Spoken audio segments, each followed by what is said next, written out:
3, 2, 1. જી સૌને નમસ્કાર.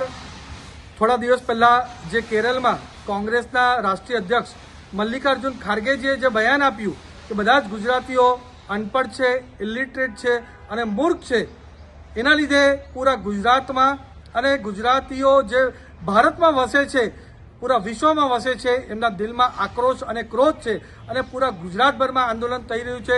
તે આ જ રીતે આંદોલન જે આપણા દિલ્હીમાં વસતા ગુજરાતીઓએ પૂરું મોટું આંદોલન કર્યું. હજારોની સંખ્યામાં અમારી સાથે લોકો જોડાયા અને કોંગ્રેસના રાષ્ટ્રીય કાર્યાલયની બહાર આ પૂરું મોટું આંદોલન કર્યું. અને આ પહેલી વાર નથી. કોંગ્રેસના રાહુલ ગાંધીએ આસામમાં પણ આ જ રીતનું બયાન આપ્યું હતું અને એમ કહ્યું હતું કે બધા જ ગુજરાતીઓ સ્કેમસ્ટર છે. જ્યારે ઉત્તર પ્રદેશનું ઇલેક્શન હતું ત્યારે પણ રાહુલ ગાંધી અને અખિલેશ યાદવે બયાન આપ્યું હતું કે બધા ગુજરાતીઓ ગધેડા છે. અને હમણાં જ થોડા દિવસ પહેલા ટીએમસીના સાંસદ મહુવા મોઇત્રાએ તો એમ પણ કીધું કે ગુજરાતીઓનું આઝાદીની લડાઈમાં કોઈ યોગદાન નથી.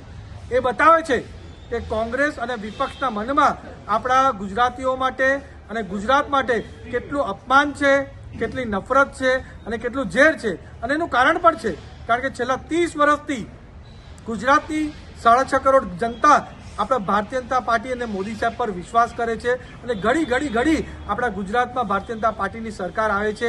એનાથી કંટાળીને કોંગ્રેસના નેતાઓ અવારનવાર આપણા ગુજરાતીઓને ગાઢ બાંધવાનું કામ આ લોકો કરી રહ્યા છે. પણ હવે ગુજરાતીઓ અપમાન સેવાના નથી, કારણ કે ગુજરાતીઓ દરેક ક્ષેત્રે યોગદાન છે.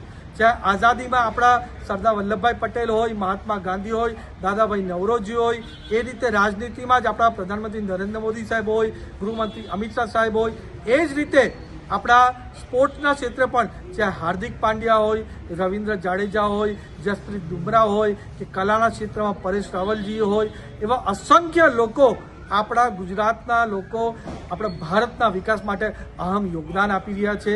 આપણા બિઝનેસ ક્ષેત્રમાં પણ ચાહે અંબાણી હોય, અડાણી હોય, ઉદય કોટક હોય, દીપક પ્રકાશ, બધા જ લોકો આપણા ગુજરાતને વિકાસ કરવાનું કામ કરી રહ્યા છે.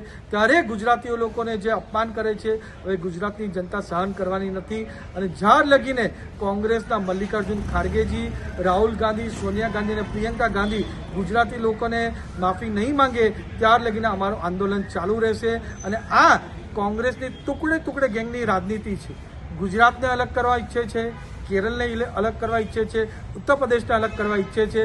પણ અમારી ગુજરાતની જનતા અને ભારતની જનતા હવે પૂરી રીતે સજાગ થઈ ગઈ છે અને કોંગ્રેસની આ ડિવાઇડ એન્ડ રૂલ પોલિસીમાં આવવાના નથી. બધા એક સાથે રહીને નરેન્દ્ર મોદી સાહેબની સરકાર બનાવશે.